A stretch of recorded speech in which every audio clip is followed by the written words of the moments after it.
यह देश गुलाम इसलिए हुआ क्योंकि हम आपस में बटे थे, जाति के नाम पर, क्षेत्र के नाम पर, भाषा के नाम पर। क्या सोशल मीडिया, फेक अकाउंट और झूठे कैंपेनिंग विपक्ष का नया हथियार बन चुका है? बांटने वाली ताकतें बड़े पैमाने पर जो नहीं चाहते भारत मजबूत हो, वे लोग भारत को कमजोर करने के लिए हर प्रकार के षड्यंत्र करते हैं। राहुल गांधी वोट चोरी का नारा लगाकर सड़कों से लेकर सोशल मीडिया तक माहौल बनाने की कोशिश कर रहे हैं।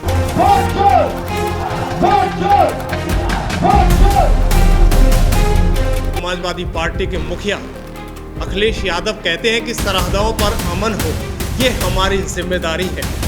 लेकिन सवाल उठता है, अखिलेश जी कहते हैं कि सरहद पर अमन चाहिए, उन्हीं की पार्टी के नेता भारत की जनता को भड़काने का काम कर रहे हैं। तरीके से सोसाइटी में भ्रम पैदा करने का प्रयास होता है, जाति को जाति से लड़ाने का प्रयास होता है, फेक अकाउंट बना करके कैसे एक दूसरे को गाली दे करके और गाली दिलवा करके फिर आपस में बांटने का कुत्सित प्रयास हो रहा है। देश को अस्थिर करना चाहता है विपक्ष। भारत की जनता ने जवाब दे दिया है, ये नेपाल नहीं, यहाँ लोकतंत्र है लेकिन अनुशासन के साथ, यहाँ विरोध है लेकिन कानून के दायरे में, और यहाँ मोदी का शासन है, जहाँ विकास की राजनीति चलती है। दर्शकों, बांग्लादेश जला, पाकिस्तान जला और अब नेपाल जल रहा है और ये सब पूरा विश्व देख रहा है।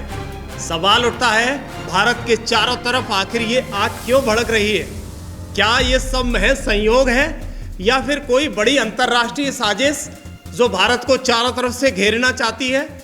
दरअसल नेपाल में अचानक सोशल मीडिया बैन हुआ और इसके बाद सड़क पर तूफान आ गया। संसद से लेकर प्रधानमंत्री आवास तक घेरा गया। याद कीजिएगा, ये स्क्रिप्ट बांग्लादेश में चली, श्रीलंका में चली और नतीजा सरकार गिर गई। अब नेपाल में भी सत्ता परिवर्तन की मांग जबरदस्त तरीके से गूंजी। प्रधानमंत्री को देश छोड़ने की नौबत तक आ गई। लेकिन सबसे बड़ा खतरा भारत के लिए क्या है? क्यों पड़ोस में जो आग लगाई जा रही है वो चिंगारी अब हिंदुस्तान में सुलगाई जा रही है? एक तरफ राहुल गांधी वोट चोरी का नारा लगाकर सड़कों से लेकर सोशल मीडिया तक माहौल बनाने की कोशिश कर रहे हैं, तो दूसरी तरफ पूरा विपक्ष मोदी सरकार को रोकने के लिए हर तरह का प्री प्लान षड्यंत्र रच रहा है। कहीं जाति समीकरण के नाम पर, तो कहीं युवाओं को भड़काने के नाम पर, तो कहीं वोट चोरी के नाम पर, तो कहीं किसानों और छात्रों को आंदोलन के जरिए भड़काना चाहते हैं। सवाल यही है कि क्या नेपाल, बांग्लादेश और पाकिस्तान की तरह भारत को भी अंदर से कमजोर करने का खेल खेला जा रहा है?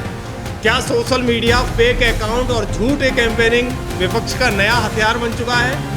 क्या विदेशी ताकतें अब विपक्ष मिलकर युवाओं को भड़काने की साजिश भारत में रच रहे हैं? बड़ा सवाल है।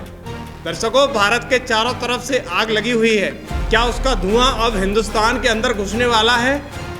दरअसल आपने देखा होगा कि योगी आदित्यनाथ का वो बयान जिसमें वो कहते हुए नजर आते हैं, और इतिहास ने हमें सिखाया भी है, भारत ने खुद भुगता भी है। उन्होंने कहा कि ये देश गुलाम इसलिए हुआ क्योंकि हम आपस में बट रहे थे, जाति के नाम पर, भाषा के नाम पर, क्षेत्र के नाम पर। और जब विदेशी आक्रांता आते थे, लूटते थे, हम सब मौन रहते थे, सोचते थे कि आज हमला उस पर है, यानी हम सुरक्षित हैं। लेकिन सच्चाई ये थी कि आज अगर पड़ोस जल रहा है, हम चुप हैं, तो कल उसकी चपेट हम पर भी आएगी। ये सब बातें योगी आदित्यनाथ ने कही। पहले सीएम योगी का वो बयान सुनिएगा। यह देश गुलाम इसलिए हुआ क्योंकि हम आपस में बटे थे, जाति के नाम पर, क्षेत्र के नाम पर, भाषा के नाम पर। विदेशी आक्रांत आते थे, लूटते थे, हम लोग मौन इसलिए रहते थे क्योंकि हमें लगता था आज उस पे हमला हो रहा है, हम सुरक्षित हैं। अगर आज हमारा पड़ोस में आग लगी है और हम ये मान करके चलते हैं कि हम सुरक्षित रहेंगे, तो अभी पड़ोस जल रहा है, हम मौन हैं, उस आग को बुझा नहीं रहे, तो कल हमें भी उसकी चपेट में आना ही आना होगा। लेकिन हम लोग भूल गए, परिणाम क्या था? देश गुलाम हो गया।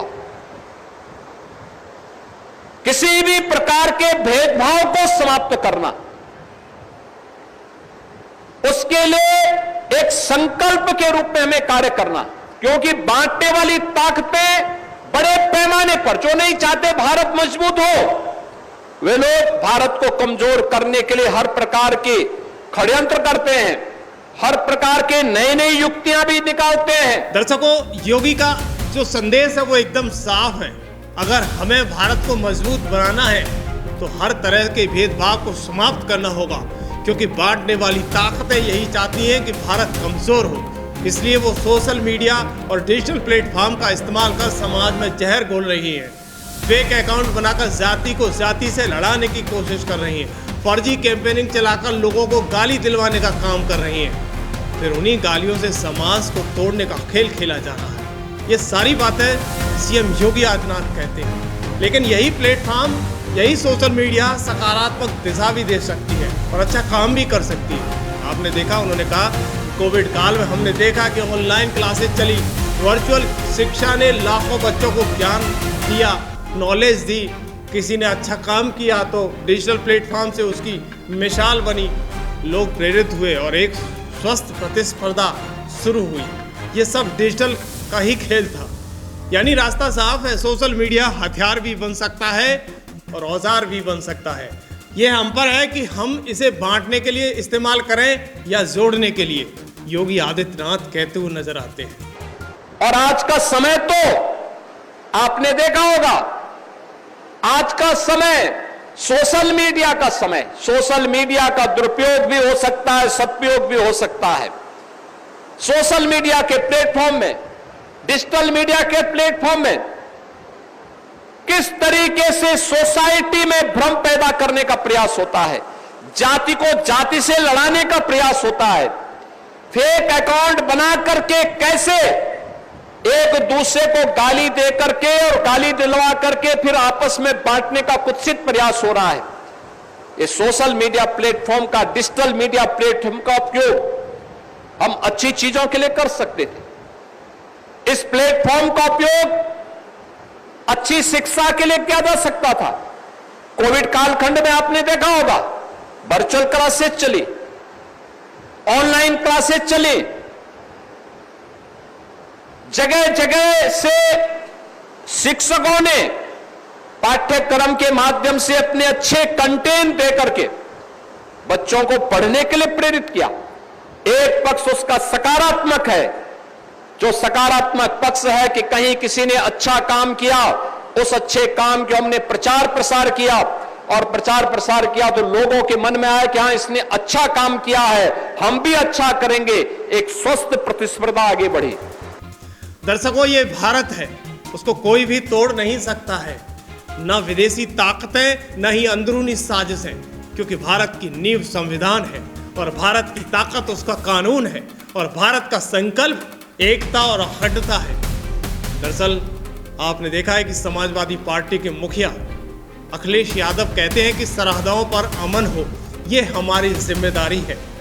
लेकिन सवाल उठता है, अखिलेश जी कहते हैं कि सरहद पर अमन चाहिए, पर उन्हीं की पार्टी के नेता भारत की जनता को भड़काने का काम कर रहे हैं, सड़कों पर लाने के लिए साजिश रच रहे हैं, सोशल मीडिया पर नेपाल का उदाहरण दे रहे हैं। क्या ये आपकी जिम्मेदारी है? दरअसल सपा नेता आईपी सिंह ने एक ट्वीट लिखा, नेपाल टुडे टुमारो इंडिया, यानी साफ धमकी, आज नेपाल जला कल भारत जलेगा। युवाओं से अपील की उन्होंने, कैंपस छोड़ो, सड़कों पर आओ। ये समाजवादी पार्टी की मानसिकता है दर्शकों। फिर भी सवाल वही बड़ा खड़ा होता है कि जब संसद में आपको बोलने का नंबर आता है तो विपक्ष सिर्फ हंगामा करता है, करोड़ों रुपए जनता के बर्बाद होते हैं, और संसद के बाहर सोशल मीडिया पर युवाओं को भड़काने के लिए राजनीति करता है वो पूरा विपक्ष। क्या यही जिम्मेदारी है? क्या यही युवाओं को भड़काने के लिए पूरी षड्यंत्र की एक नींव रखी जा रही है? लेकिन जनता चुप नहीं बैठी। दर्शकों, सपा नेताओं के भड़काऊ ट्वीट्स पर देश की जनता ने करारा जवाब दिया। एक ट्विटर है द जाट एसोसिएशन, ये वेरीफाइड पेज है। उन्होंने लिखा कि ये भारत है जहां जाट रेजिमेंट के जवान शकल पर जूते का सोल छाप देंगे। देश को बर्बाद करने का सपना देखने वाला, यानी देश को बर्बाद करने वालों को इलाज लट्ठों से करेंगे। सीधा एक बार्गेनिंग दी। एक विवेक मिश्रा नाम के यूजर ने लिखा, सपा मुखिया के लिए अखिलेश जी सरहद की चिंता छोड़िए, पहले अपने उन नेताओं की चिंता करिए जो उत्तर प्रदेश में सांप्रदायिक सौहार्द बिगाड़ने का काम करते हैं। वहीं रितेश कश्यप ने लिखा, पब्लिक को भड़काते हो, एक बार खुद सड़क पर निकल कर देखो, प्रशासन तो दूर जनता ही तुम्हारा पिछवाड़ा लाल कर देगी। यानी जनता साफ कह रही है, भारत नेपाल नहीं है, यहाँ ट्विटर की राजनीति नहीं चलेगी, यहाँ काम ज़्यादा होता है, शोर कम होता है। लेकिन विपक्ष को मोदी योगी का शासन पसंद नहीं है, क्योंकि इस शासन में गुंडई नहीं है, दबंगई नहीं है, राजनीति सही चलती है, लूट खसूट की राजनीति नहीं होती है। एक social media user Atiq Ahmed भी लिखते हैं, सब तो झोला उठाकर जा रहे हैं, बस हमारा वाला चला जाए तो अच्छा हो जाए। दरअसल इस अतीक ने प्रधानमंत्री मोदी और नेपाल के प्रधानमंत्री का एक फोटो सोशल मीडिया पर शेयर किया। उसने ये जो भाषा लिखी, इसके बाद भी इस पर तमाम सारे कमेंट आ रहे हैं। वहीं एक किकी सिंह ने सटीक बात कही, दूसरों को जिम्मेदारी का एहसास कराते कराते आप अपनी जिम्मेदारी निभाना भूल गए। अब बड़ा सवाल यही है कि विपक्ष युवाओं को सड़कों पर क्यों उतारना चाहता है? क्या संसद में बहस करने का दम नहीं है? क्या ट्विटर की राजनीति से देश को अस्थिर करना चाहता है विपक्ष?